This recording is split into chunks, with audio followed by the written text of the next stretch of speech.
Hello viewers, welcome to our YouTube channel. ஆக்சுவலாக இந்த மாதிரி கமெண்ட் செக்ஷன் வச்சு இது வரைக்கும் பேசினது கிடையாது.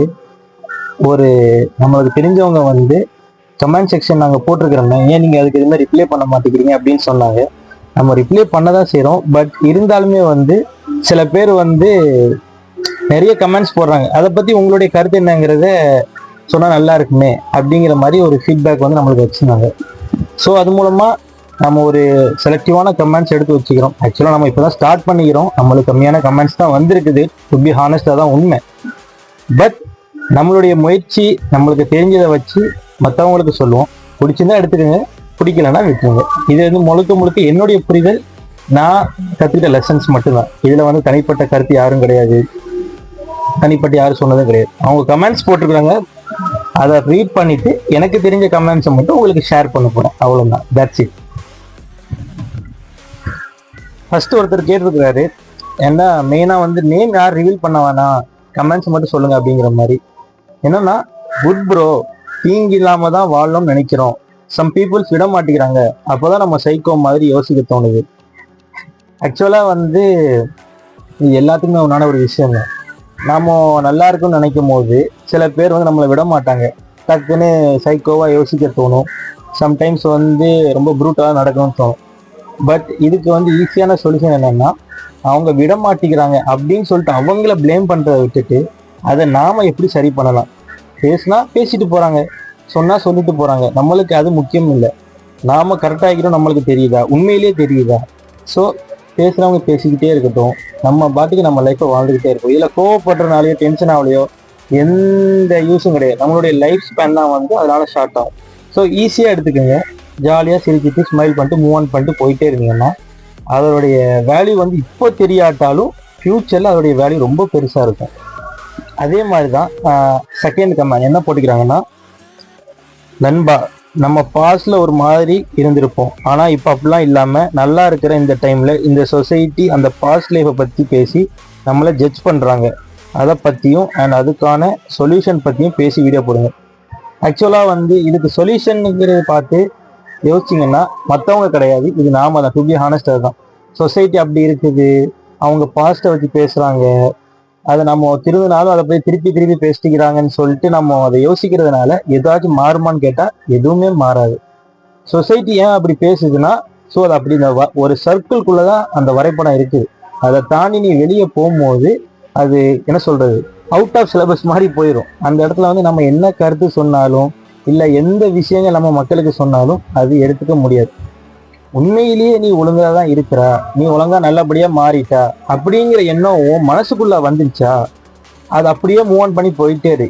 சொசைட்டிக்கு நீ எப்போ நல்லவன் கெட்டவங்கிறத நிர்ணயிக்கணும்னா காலத்துக்கு ஏற்ற மாதிரி அது மாறிக்கிட்டே இருக்கும். ஃபார் எக்ஸாம்பிள், இது ஒரு எக்ஸாம்பிள் தான், நாட் எக்ஸாக்ட். ஃபார் எக்ஸாம்பிள், இப்போ நீ உன்கிட்ட காசு இல்லை, நீ அந்த இடத்துல என்ன விஷயம் போய் பேசினாலும் எடுப்படாது. அதுக்கப்புறம் உன்கிட்ட காசு வந்ததுக்கப்புறம் ஓகே, இவன் இவ்வளோ விஷயம் இருக்க போய் தான் இந்த மாதிரி வளர்ந்துருக்கிறான், இந்த மாதிரி வளர போய் தான் இவன் சொல்கிற கருத்தை மக்கள் கேட்குறாங்க. ஸோ இந்த இடத்துல சொசைட்டியில் நீ ஒரு நல்ல நிலைமையில் இருக்குன்னா அதுக்கு மணி ஒரு முக்கியத்துவமாக இருக்குது. ஆனால் money is not a priority. என்னை பொறுத்த வரைக்கும் கேட்டேன்னா மணி செகண்டரி தான். ஃபஸ்ட்டு நம்ம மேனாக இருக்கணும், அதுதான் மெயின். மேன் தானே, இதில் என்ன இருக்குது? மேன்னா அந்த மாதிரி மேன் இல்லை. டு பி ஆனஸ்ட், உங்களுக்கு நீங்கள் உண்மையாக இருக்கிறீங்களா, அது போதும். ஸோ இந்த மாதிரி சொசைட்டியில் நிறைய விஷயங்கள் போயிட்டே தான் இருக்கும். இங்கே யாருக்கும் தீங்கு இல்லாமல் உங்கள் பாட்டுக்கு இதை விட்டுருங்க, பாஸ்ட்டை விட்டுருங்க. ப்ரெசென்ட்டையும் சரி ஃபியூச்சர்லையும் சரி யாருக்கும் தீங்கு இல்லாமல் நான் மூவ் பண்ணிட்டு தான் இருக்கிறேன் அப்படின்னு உங்களுக்கு தெரிஞ்சிட்டாவே அது போதும். உங்களுக்கு தெரிஞ்சிட்டாவே போதும். நெக்ஸ்ட் ஒருத்தர் கேட்டுக்கிறாங்க, என்னன்னா, என்னோட மெயின் கொஸ்டின் என்னன்னா, ஃபினான்ஷியலாக அண்ட் ஃபேமிலி ரெஸ்பான்சிபிலிட்டி யார் ஷேர் பண்ணாமல் சிங்கிளாக ஹேண்ட் பண்ணுறேன்னு சொல்லி ஸ்ட்ரெஸ் ஆகிறாங்க, அது ஏன்? ஆக்சுவலி நான் அவ்வளோ பெரிய ஆளும் கிடையாது. ஏன்டா நான் இப்போ தான் க்ரோ ஆகிட்டு வரேன். ஃபினான்ஷியலாக வரும்போது மென்னாக இருக்கட்டும் இல்லை உமன் ஆகிட்டோம், ரெண்டு பேருமே அந்த இடத்துல ஈக்குவல் ரெஸ்பான்சிபிலிட்டி எடுத்துக்கிட்டால் நல்லா இருக்கும். ஏன் அப்படின்னா, ஃபினான்ஷியலை பொறுத்த வரைக்கும் இப்போ ஃபார் எக்ஸாம்பிள் இப்போ ஒரு ஹஸ்பண்ட் ஒய்ஃப் இருக்கிறாங்கன்னா, இப்போ ஹஸ்பண்ட் மட்டும் இந்த காலத்தை பொறுத்த வரைக்கும் ஏர்ன் பண்ணனா கண்டிப்பாக ஏர்ன் பண்ணி மேலே வர முடியும். பட் அந்த இடத்துல ஒய்ஃபு கூட இருக்கும்போது, இப்போ ஹஸ்பண்ட் ஒரு 5 to 6 இயர்ஸில் வளர்றதா இருந்துச்சுன்னா ஒய்ஃப் சப்போர்ட்டாக இருக்கும் போது ஒரு 3 இயர்ஸ்லயும் நடக்கலாம், 2 இயர்ஸ்லயும் நடக்கலாம், 1 இயர்ஸ்லயும் நடக்கலாம். இது ஒரு எக்ஸாம்பிள். இதை மாதிரி நிறைய எக்ஸாம்பிள் இருக்குது. ஸோ ஃபினான்ஷியலை பொறுத்த வரைக்கும் வந்து ஸ்ட்ரெஸ் ஆகுறதுனால எதுவுமே மாற போறது இல்லை. இப்போ என்னுடைய கரியரை ஸ்டார்ட் பண்றதுலேருந்து இப்போ வரைக்கும் எடுத்துக்கிட்டீங்கன்னா ஒவ்வொரு லைஃப் டைம் பீரியட்லையும் வந்து ஒவ்வொரு பேரிகேடா ஏதாவது ஒன்று வரதான் செய்யும். ஸோ அது நம்மளுக்கு ஒரு சின்ன சின்ன சர்ப்ரைஸ் எலமெண்ட்டாக கொடுக்க தான் செய்யும். ஸோ 5,000 ரூபா இருக்கிறவனும் சர்வே பண்ணுறான், 50,000 ரூபா இருக்கிறவனும் சர்வே பண்ணுறான், 1,00,000 ரூபா வாங்குறவனும் சர்வே பண்ணுறான் ஒரு ஊரில். ஸோ அந்த இடத்துல நம்ம எப்படி லீவ் பண்ணுறோங்கிறது தான் இருக்குது. ஸோ இதனால ஸ்ட்ரகிள் பண்ணுறதுனாலையோ கஷ்டப்படுறதுனாலையோ ரொம்ப டீப்பாக திங்க் பண்ணுறதுனாலையோ எதுவும் மாற போகிறது இல்லை. அதை நீங்கள் வந்து திங்க் பாசிட்டிவாக எடுத்துக்கிட்டிங்கன்னா அது ஃப்யூச்சரில் உங்களுக்கு பாசிட்டிவாக மாறும். ஸோ அதை நீங்கள் டேக் இட் ஈஸியாக எடுத்துக்கங்க. ஃபைனான்ஷியலை பொறுத்த வரைக்கும் வந்து ஸ்ட்ரகிள் பண்ணாமல் யாராலையும் மேலே வர முடியாது. பட் சேம் டைம் வந்து அதை ஈஸியாக எடுத்துக்கிட்டிங்கன்னா அது ஆணாக இருக்கட்டும் இல்லை பெண்ணாக இருக்கட்டும், 2 பேருக்குமே வந்து அது பொறுப்பு இருக்க தான் செய்யுது. அதுக்கு ஏற்ற மாதிரி நம்ம ஹேண்டில் பண்ணால் ஈஸியாக மூவ் பண்ணிடலாம்.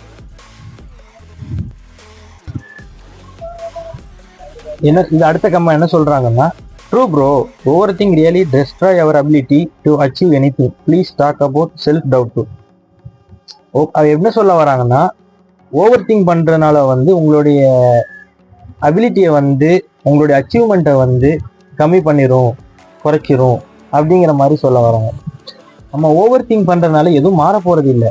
பட் ஓவர் திங்க் பண்ணுறத அதை எப்படி ஸ்மார்ட்டாக பண்ணணும்னு திங்க் பண்ணிங்கன்னா உங்கள் அச்சீவ்மெண்ட் வந்து எப்படி அடையலாங்கிறத உங்களுக்கு ஒரு ஐடியா கிடைக்கும். இந்த விஷயம் இப்படி நடந்துச்சு ஐயோ அப்படின்னு யோசிக்காத, இந்த விஷயம் இப்படி மட்டும்தான் போயிட்டே இருக்குது அப்படின்னு திங்க் பண்ணாம, ஓகே நடந்துருச்சு, இட் ஹேப்பன்ஸ், இதை எப்படி கடந்து வரலாம், இதனால நம்மளுக்கு என்ன கிடைக்கும், இதனால என்ன பெனிஃபிட், இதனால என்ன பாசிட்டிவ் என்ன நெகட்டிவ் அப்படின்னு தெரிஞ்சுக்கிட்டு அடுத்த இதுக்கு நீங்கள் மூவ்மெண்ட் பண்ணும் போது உங்களுக்கு ஈஸியாக இருக்கும். யாரையும் நம்ம பிளேம் பண்ண வேண்டிய அவசியம் இல்லை, யாரையும் நம்ம குறை சொல்ல வேண்டிய அவசியம் இல்லை. நம்மளுக்கு பிடிச்சதை நம்ம பண்ண போகிறோம். இதனால வந்து யாருக்கும் எந்த கஷ்டம் இல்லாமல் நம்ம பண்ணும் போது ஈஸியாக நம்மளுடைய சக்ஸஸ் அச்சீவ்மெண்ட்டை வந்து ஈஸியாக அடைஞ்சிடலாம். ஓவர் திங்க் பண்ணுறதை ஃபஸ்ட்டு ஸ்டாப் பண்ணிடுங்க. ஓவர் திங்க் பண்ணுறதுனால எதுவுமே மாறப்போறதில்லை. So be calm, be patient, பொறுமையாக இருங்க. நம்மளுக்கு உண்டான விஷயங்கள் நம்மளை தேடி வரும்.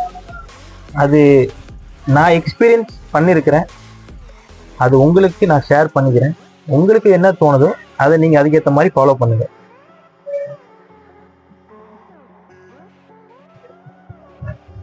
அடுத்த கோட்ஸ் என்னன்னா, இது நான் ஆல்ரெடி பேசின வீடியோ தான், அதுலேயும் தான் பேசிக்கிறாங்க. பணம் இருக்கும் மனிதரிடம் மனம் இருப்பதில்லை, மனம் இருக்கும் மனிதனிடம் பணம் இருப்பதில்லை. ட்ரூத் ஆல்ரெடி நான் சொன்னது, அது யூனிவர்சல் ட்ரூத். இது வந்து என்ன சொல்லி எக்ஸ்பிளைன் பண்ணாலும் நம்ம பண்ணிக்கலாம். பட் அப்படிதான் இருப்பாங்கன்னு கேட்டால் அது நாட், அது வந்து மித், அப்படி கிடையாது. ஆனால் மேக்சிமம் நம்பர் ஆஃப் வந்து நம்ம கண் கூட பார்த்துதான் இருக்கலாம், இல்லை லைஃப்ல லெசன் பண்ணதா இருக்கலாம், நம்ம ஃப்ரெண்ட்ஸ் மூலமா வந்துதான் இருக்கலாம், இல்லை ரிலேட்டிவ்ஸ் மூலமா நடந்துதான் இருக்கலாம், இல்லை வந்து நம்ம சரௌண்டிங்ல இருக்கிற பார்த்துதான் இருக்கலாம், எது வேணாலும் இருக்கலாம். பட் அந்த இடத்துல வந்து பணம் இருக்கும் போது வந்து நம்மளுக்கு கொடுக்கணும்னு மனசு கண்டிப்பாக நம்மளுக்கு இருக்கணும். இப்போ நம்ம 5,000 ரூபா நம்ம கையில் இருக்குதுன்னா பெர் டே, ஃபார் எக்ஸாம்பிள் 5,000 ரூபா நம்மளுக்கு பெர் டே செலவு, அது ஷாப்பாக இருக்கலாம், இல்லை பர்சனல் எதோ வேணாலும் இருக்கலாம். அந்த இடத்துல இருக்கும்போது நீ அந்த இடத்துல வந்து நான் 50 ரூபா தான் செலவு பண்ணுவேன், 100 ரூபா தான் செலவு பண்ணுவேன் அப்படிங்கிறது யோசிக்காம கூட செலவு பண்ணும்போது அந்த 5,000 ரூபா உன்னுடைய பிஸ்னஸ் நாளைக்கு 50,000 ரூபா மாறும். ஏன்னா நீ கொடுக்குற மனசு வந்துட்டாவே இறைவன் கொடுக்குறத அள்ளி கொடுத்துக்கிட்டே இருப்பான். அந்த இடத்துல நீங்கள் வந்து யோசிக்க வேண்டிய அவசியமே இல்லை. நான் எதுக்கு அவ்வளோ கொடுக்கணும், மனசு இருந்தால் போதாதான். 5,000 ரூபா சம்பாதிச்சேன், நான் 10 ரூபா கொடுப்பேன், 20 ரூபா கொடுப்பேன், கரெக்ட், அதில் எந்த தப்புமே கிடையாது. பட் நீங்கள் கொடுக்குற தியானத்தை வந்து, இல்லை அன்பளிப்பை வந்து, ஒரு ஃப்ரெண்ட்ஷிப், ஒரு லவ்வை வந்து நீங்கள் அதிகமாக கொடுக்கும்போது, எதிர்பார்க்காம கொடுக்கும்போது அதை வந்து பல மடங்கு அதிகமாக கிடைக்கும். நான் பல வருஷமா பண்ணிட்டு தானே இருக்கிறேன், அது இது வரைக்கும் எனக்கு எந்த மாற்றமும் தெரியலையே அப்படின்னு கேட்குறவங்க நிறைய பேர் இருக்கிறாங்க. அந்த இடத்துல வந்து உங்கள் மனசாட்சிக்கு நீங்கள் உண்மையாக இருக்கிறீங்க தெரியுது, அந்த கடவுளுக்கு நீங்கள் உண்மையாக இருக்கிறீங்க தெரியுது. ஸோ அந்த நம்பிக்கையை விடாமல் உழைச்சிக்கிட்டே இருங்க. அது ஒரு நாள் உங்களை தேடி வரும்போது அதோடைய வேல்யூ, நீங்கள் இப்போ ஃபார் எக்ஸாம்பிள் நீங்கள் இப்போ டெய்லியும் 5 ரூபா 10 ரூபா கொடுக்குறீங்கன்னா நாளைக்கு நீங்கள் வந்து 500 ரூபா கொடுக்குற இடத்துல வருவீங்க, அப்புறம் 5,000 ரூபா கொடுக்குற இடத்துல வருவீங்க. அதுவே 5 வருஷம் கழித்து பார்க்கும்போது இவ்வளோ இது நம்ம கொடுத்ததை 3 மடங்கு 4 மடங்கு 5 மடங்கு பெருசாக அவங்களுக்கு உயர்ந்தாலும் ஆச்சரியப்படத்துக்கு ஒன்றும் இல்லை. அது நடக்கும் போது தான் அந்த வேல்யூ புரியும். ஸோ அந்த நம்பிக்கையை கைவிடக்கூடாது, கடைசி வரைக்கும் முயற்சி பண்ணு. அடுத்து நம்ம நண்பர் தான் ஒருத்தர் கேட்டிருக்காரு. என்ன கேட்டுக்கிறாங்கன்னா, give me tips for savings bro, where we want to save and where we want to invest. சேவிங்ஸை பொறுத்த வரைக்கும் வந்து ஒவ்வொருத்தவங்களுக்கும் ஒவ்வொரு கருத்து இருக்கும். நான் என்னுடைய கருத்தை மட்டும் சொல்லிட்டேன்னா என்ன இவர் இப்படி பேசுறாரு அப்படின்னு தோணலாம், இல்லை இப்படிதான் இருக்குமா அப்படின்னு கூட சில பேருக்கு தோணலாம். இன்வெஸ்ட் பண்றது உங்களுக்கு பிடிச்ச பிஸ்னஸா இருக்கட்டும், இல்லாட்டா வாட் எவர் இட் இஸ், என்ன வேணாலும் இருக்கலாம். அதில் நீங்க பிடிச்சதில் இன்வெஸ்ட் பண்ணிட்டு போயிட்டே இருக்கலாம். பட் சேவிங்ஸை பொறுத்த வரைக்கும் வந்து நாளைக்கு இப்போ உங்ககிட்ட ஃபார் எக்ஸாம்பிள் 100 ரூபா இருக்குதுன்னா 100 ரூபாய்க்கு செலவு பண்ணாங்க, 90 ரூபா இல்லை முடியல 98 ரூபாய்க்கு செலவு பண்ணுங்க, 2 ரூபா சேவ் பண்ணி வைங்க. ஏன்னா உங்ககிட்ட இப்போ உங்கள்கிட்ட வேலட் இருக்குதுன்னா 100 ரூபாய் செலவு பண்ணுவாங்க, அதில் 2 ரூபா சேவ் பண்ணுங்க, 98 ரூபாய் செலவு பண்ணுங்க, தப்பே கிடையாது. அது நல்ல விதமா ஒரு ஃபுட்டாக இருக்கலாம், இல்லை யாருக்காவது தானம் பண்ணுறதா இருக்கலாம், இல்லை உங்கள் ஃப்ரெண்ட்ஸுக்கு ஹெல்ப் பண்ணுறதா இருக்கலாம், வாட் எவர் எது வேணாலும் இருக்கலாம். பட் அந்த இடத்துல ஒரு 2 ரூபா சேவ் பண்ணுங்க. நீங்கள் இன்றைக்கு 2 ரூபா சேவ் பண்ணும்போது அது மந்த்லி என்ன ஆகுது, கால்குலேட் பண்ணும்போது 60 ரூபா ஆகுது. ஸோ அது வருஷத்துக்கு நீங்கள் கால்குலேட் பண்ணும்போது கிட்டத்தட்ட வந்து எங்கேயோ தொட்டுட்டு எங்கேயோ போகுது, 720 ரூபா கிட்ட ஆகும். ஸோ அது வருஷத்துக்கு நீங்கள் கால்குலேட் பண்ணும்போது அதோடைய வேல்யூ ரொம்ப அதிகமாக இருக்கும். ஸோ அதே மாதிரி ஒரு 5 வருஷம் 10 வருஷம் போகும்போது நீங்கள் இப்போ இன்றைக்கி 60 மந்த்லி சேவ் பண்ணால் அதே 60 நெக்ஸ்ட் இயர் சேவ் பண்ண போகிறீங்க, அது 600 மாறலாம், அதுக்கு அடுத்த வருஷம் 6000 மாறலாம். ஸோ எப்படி வேணாலும் மாறலாம். ஸோ அந்த வேல்யூவை வந்து நீங்கள் கூட்டிக்கிட்டே போகிறது உங்கள் கையில் தான் இருக்குது. அது எப்படி பண்ணணுங்கிறத நீங்கள் ட்ரை பண்ணிங்கன்னா ஈஸியாக மணியை சேவ் பண்ணலாம். இது என்னுடைய சஜஷன், உங்கள் சைடில் எப்படி வேணாலும் இருக்கலாம், அதை நீங்கள் ட்ரை பண்ணி பாருங்கள். இன்னொருத்தவங்க கேட்டுக்கிறாங்க, என்னுடைய வீடியோக்கு குட்னு அப்படின்னு போட்டுட்டு ஏதாவது சக்ஸஸ் ஸ்டோரி குட்டியாக சொல்லிட்டு அதுலேருந்து மாரலாக சொன்னீங்கன்னா இன்னும் நல்லா இருக்கும், ஸ்மால் சஜஷன் அப்படின்னு கேட்டுக்கிறாங்க. ஆக்சுவலாக சக்ஸஸ் ஸ்டோரினா என்னென்னா, நீங்கள் எடுக்கிற ஃபஸ்ட்டு ஸ்டெப்பே இருக்குது, அதுவே பெரிய சக்ஸஸ் தான்.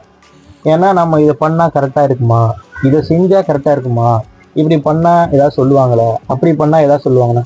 ஸோ உங்களை சுற்றி எதிர்பார்ப்பும் சரி எதிர்ப்பும் சரி ரெண்டுமே எப்பவுமே இருந்துக்கிட்டே தான் இருக்கும். நீங்கள் அந்த இடத்துல வந்து இதை பண்ணதுனால கரெக்டாக இருக்குமா அப்படின்னு கேட்டு யோசிச்சுக்கிட்டே இருந்தீங்கன்னா அது யோசிச்சுக்கிட்டே தான் இருக்கணும், கடைசி வரைக்கும் அது சக்ஸஸ் ஆகவே முடியாது.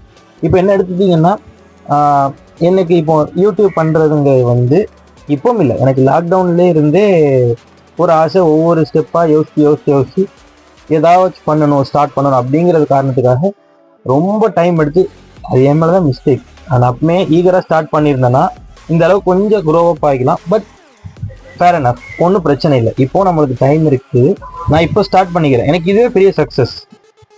ஏன்னா இதுக்கு அடுத்து நான் என்ன பண்ண போகிறேன், ஒவ்வொரு ஸ்டெப் பை ஸ்டெப்பாக நான் போகும்போது ஒவ்வொன்றுலேயும் ஒவ்வொரு சக்ஸஸ் பார்க்கலாம். ஸோ இதே மாதிரி ஒவ்வொரு விஷயத்துலையும் ஒரு சக்ஸஸ் இருக்குது. சின்னதாக இருக்கும், ஒரு கிரேசியாக ஒரு ஃபுட் எடுத்துக்கிட்டோம்னா நான் இன்றைக்கி இவ்வளோ தான் சாப்பிட்டேன் அப்படின்னு நினைக்கும் போது டாக்டர் சொல்லிக்கலாம் ஒரு ஹெல்த்தை பார்த்துக்கணும்னு சொல்லிட்டு, ஒரு 1 வீக் அப்புறம் இவ்வளோ சாப்பிடலாம், 1 மந்த்துக்கு அப்புறம் இப்படி சாப்பிடலாம். ஸோ இதெல்லாம் வந்து உங்களுக்கு நீங்கள் கொடுக்குற சக்ஸஸ். இது மற்றவங்ககிட்ட சொன்னோன்னா அது கிரேசியாகவும் இருக்கும், சேம் டைம் வந்து என்ன பேசுகிறான் இவன் அப்படிங்கிற மாதிரி தான் இருக்கும். நீங்கள் அதை பற்றிலாம் யோசிக்காம உங்களுக்கு பிடிச்சிருக்குது, உங்களுக்கு பிடிச்ச மாதிரி நீங்கள் செய்கிறீங்க போது அது உண்மையிலே மிகப்பெரிய சக்ஸஸ். சக்ஸஸ்ங்கிறது ஃபஸ்ட்டு உங்களுக்கு தான் தெரியும், மற்றவங்களுக்கு தெரியணும்னு அவசியமே கிடையாது.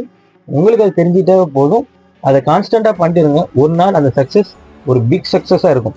சக்ஸஸ் கிடைச்சதுக்கப்புறம் இதுதான் சக்ஸஸ் நினச்சிட வேண்டாம், அதை தக்க வைக்கிறதுக்காக இன்னும் ஓடணும். ஸோ அந்த முயற்சி எப்பவுமே கைவிடாதீங்க. இன்னொருத்தவங்க கேட்டிருக்கிறாங்க, என்னன்னா ஃப்ரீடம் அண்ட் ரைட்ஸ் பற்றி பேச முடியுமா? ஆக்சுவலாக ஃப்ரீடம் அண்ட் ரைட்ஸை பற்றி நான் இல்லை, யார் பேசினாலும் இந்த டைமில் எப்போவுமே அது மாறப்போகுது. ஏன்னா ஒரு லைன் சொல்லலாமா, இல்லை ஒரு சர்க்கிள், இல்லை ஒரு ஸ்கொயர், வாட் எவர் எப்படி வேணாலும் சொல்லிக்கலாம்.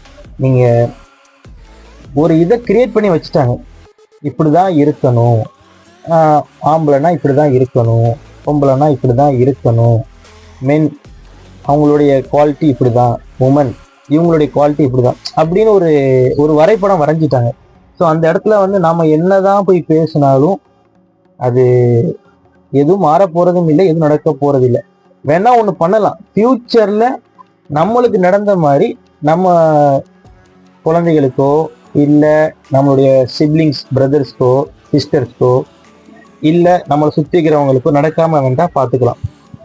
உண்மையான ஃப்ரீடம் என்னன்னா, ஒரு விஷயத்த, இது ஒரு எக்ஸாம்பிள், ஒரு விஷயத்த அவன் பண்ணணும்னு சொல்லும் போது கரெக்டோ தப்போ, ஏன்னா இப்போ என்னோட பெரியவங்க கிட்ட போயிட்டு என்னால் இது பண்ணுறேன் எனக்கு டைம் கொடுங்க அப்படின்னு கேட்கும் போது இது எப்படி இவ்வளோ நாள் எடுக்கலாம், இதை நான் வந்து ஒரே வாரத்திலே பண்ணிடுவேன், ஏன்னா 1 வருஷம் கேட்குறேன் அப்படின்னு சொல்லுவான். ஏன்னா அவங்க கிட்ட போய் என்னால் விஷயத்த வந்து பெருசாக வந்து யூட்டிலைஸ் பண்ணி என்னால் எக்ஸாகரேட் பண்ணி பேச முடியாது. காரணம் என்னன்னா, அவங்களுடைய வயசு தான் அவங்களுடைய எக்ஸ்பீரியன்ஸ் தான் என்னுடைய வயசா இருக்கும். ஸோ அந்த இடத்துல வந்து நான் என்னத்தை போய் பேசினாலும் அவங்க 1 வீக்னு சொல்லுவாங்க, எனக்கு 1 இயர் கூட ஆகும். ஆனால் அந்த இடத்துல போய் அவங்களுக்கு புரிய வைக்க முடியும். அந்த இடத்துல ஓகே உன்னால் முடியும், நீ சொல்கிறால ட்ரை பண்ணு, அந்த இடத்துல வந்து உன்னால் முயற்சி எடுத்ததை வெற்றி கொண்டு வா அப்படின்னு சொல்லி ஒரு சக மனுஷன் யாரை நம்மளை பற்றி சொல்கிறோமோனா அது நம்மளுக்கு கிடைச்ச மிகப்பெரிய ஃப்ரீடம். ஏன்னா அவங்க ஃபுல் சோர்ஸ் நம்மகிட்ட கொடுத்துட்டாங்க, ஃபுல் முடிவு நம்மக்கிட்ட கொடுத்துட்டாங்க, அது ஃப்ரீடம். அதே மாதிரி அந்த ரைட்ஸும் போத் கிட்டத்தட்ட சிமிலர் தான். ஸோ அந்த இடத்துல பொறுத்த வரைக்கும் முதல்ல ஃப்ரீடம் ஆஃப் ரைட்ஸை வந்து கிடைக்கும், எப்படி கிடைக்கும், அது என்ன பண்ணும் அப்படிங்கிறத யோசிக்கிறத விட்டுட்டு அதை நம்ம எப்படி அதை எடுத்துக்கலாம், அதை நாம் எப்படி மற்றவங்களுக்கு இம்ப்ளிமெண்ட் பண்ணலாம் தெரிஞ்சுக்கிட்டாவே ஃபியூச்சர்ல இன்னும் நல்லா இருக்கும்.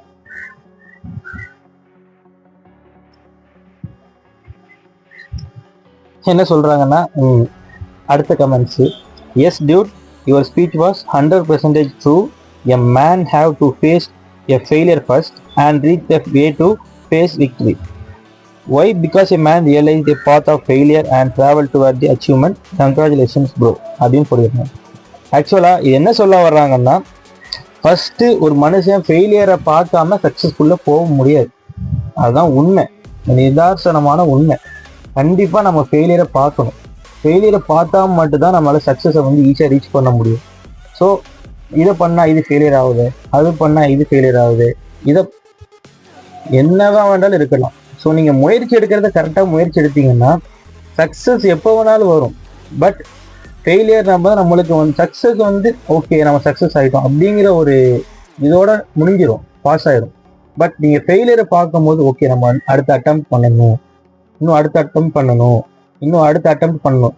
இதுக்கு ஏகப்பட்ட எக்ஸாம்பிள், ஏகப்பட்ட எக்ஸ்பீரியன்ஸ், ஏகப்பட்ட பெரிய பெரிய ஆட்கள்லாம் இருக்காங்க, லெஜெண்ட்ஸ்லாம் இருக்காங்க. ஸோ எனக்கு டக்குன்னு மண்டையில் வந்து ஒரே ஒரு ஆள் டக்குன்னு வந்துச்சு, அது சொல்கிறேன். யாருன்னா நம்ம கேஎஃப்சியோட ஓனர் இருக்கிறவங்கல்ல, அவங்களுடைய ஸ்டோரி வந்து மாரல் ஆஃப் தி ஸ்டோரி என்ன சிம்பிளாக சுருக்கமாக சொல்லணும்னா, அவருடைய ஐ திங்க் ஸோ 60+, 69, 50, 69 சம்திங் அந்த ஏஜ் வரைக்கும் அவங்களுடைய சக்ஸஸே கிடையாது. அந்த ஏஜ் அதுக்கப்புறம் தான் அவங்களுடைய சக்ஸஸை பார்க்க ஆரம்பிக்கிறாங்க. இதுக்கப்புறம் அது பூமாவி எங்கேயோ போயிட்டு இப்போ கேஎஃப்சி இல்லாத இடமே இல்லை. ஏன் கேஎஃப்சியை பற்றி சொல்கிறான், வேற எவ்வளோ எக்ஸாம்பிள் இருக்குது அப்படின்னு சொல்லலாம். பட் நிறைய எக்ஸாம்பிள் சொல்லலாம். பட் அந்த இடத்துல நம்ம என்ன யோசிக்கணும்னா, அவங்களுடைய ஏஜ் ஐ திங்க் வந்து அவங்களுடைய 60+ நினைக்கிறேன், maybe I am not wrong. 60+ இருக்கிறவங்க வந்து முயற்சியை விடாமல் பண்ணும்போது அவங்க சக்ஸஸை வந்து பில்ட் பண்ணி பெரிய லெகசியை உருவாக்கிட்டு போயிட்டாங்க. இப்போ கேஎஃப்சி இல்லாத ஊரே இல்லை, மேக்ஸிமம் நம்பர் ஆஃப் கண்ட்ரீஸில் எல்லாத்துலேயுமே வந்துருச்சு. ஸோ அவன் தான் ப்ரோஸ்டட் அப்படிங்கிற ஒரு கான்செப்டே உருவாக்குறான். இதுக்கப்புறம் நாம் என்ன பண்ணணும், ப்ரோஸ்டட் இப்போ இல்லாத இடம் இல்லை, எல்லா ஃப்ரான்ச்சைஸ் எல்லா ஷாப்லேயும் புது ஷாப்ல எல்லாத்துலேயுமே வந்து ப்ரோஸ்டட்னு ஒரு கான்செப்ட் வருது. பட் அவன் தான் ஃபஸ்ட்டு கொண்டு வந்தது. ஸோ இதே மாதிரி நிறைய விஷயங்களுக்கு அவன் பார்க்காத ஃபெயிலியரே இல்லை. ஸோ நம்ம 20 வயசு தாண்டிட்டு ஃபெயிலியராகவே இருக்குது, 30 வயசு தாண்டிட்டு ஃபெயிலியராகவே போயிட்டு இருக்குது, 50 வயசு தாண்டிட்டு ஃபெயிலியர். ஸோ நீங்கள் ஃபெயிலியரை வந்து ஒரு கஷ்டமாக ஒரு பேரியராக பார்க்காதீங்க. அதை முயற்சி எடுத்து நீ எப்படி சக்ஸஸ் கொண்டு போகலாங்கிறது ட்ரை பண்ணிங்கன்னா கண்டிப்பாக you have to success, you have to achieve your goal. உங்களால் கண்டிப்பாக முடியும். அதுக்கு ஒரு உதாரணம் அவங்களை எடுத்துக்கலாம். இதே மாதிரி ஏகப்பட்ட உதாரணம் இருக்குது. ஏன் இதை பற்றி பேசலாம் அப்படின்னு யாரும் தப்பாக நினைக்க மாட்டோம். ஏன்னா நிறைய பேருக்கு வந்து ஒவ்வொருத்தவங்களுக்கும் ஒவ்வொரு எக்ஸாம்பிள் தோணலாம் நல்ல நல்ல விஷயங்களுக்கு. பட் எனக்கு டக்குன்னு தோன்ற ஒரு விஷயம் தான். அதனால இந்த இடத்துல வந்து யாரா வேணாலும் இருக்கா. இதுக்கு ஒரு எக்ஸாம்பிள் சொல்லணும்னா, யாரு சொன்னாங்கன்னு பார்க்காத, என்ன சொன்னாங்கன்னு பாரு. கருத்து கரெக்டாக இருந்தால் எடுத்துக்கோ, பிடிக்கலன்னா தூக்கி போட்டே போயிட்டேக்கலாம். Take care, all the best. சீக்கிரமா இதே மாதிரி இந்த கமெண்ட் செக்ஷன் உங்களுக்கு பிடிச்சிருந்தா சொல்லுங்க. நம்ம இன்னொரு வீடியோ இதே மாதிரி மேட்ச் பண்ணலாம். கண்டிப்பா இன்னொரு வீடியோல நம்ம மீட் பண்ணலாம்.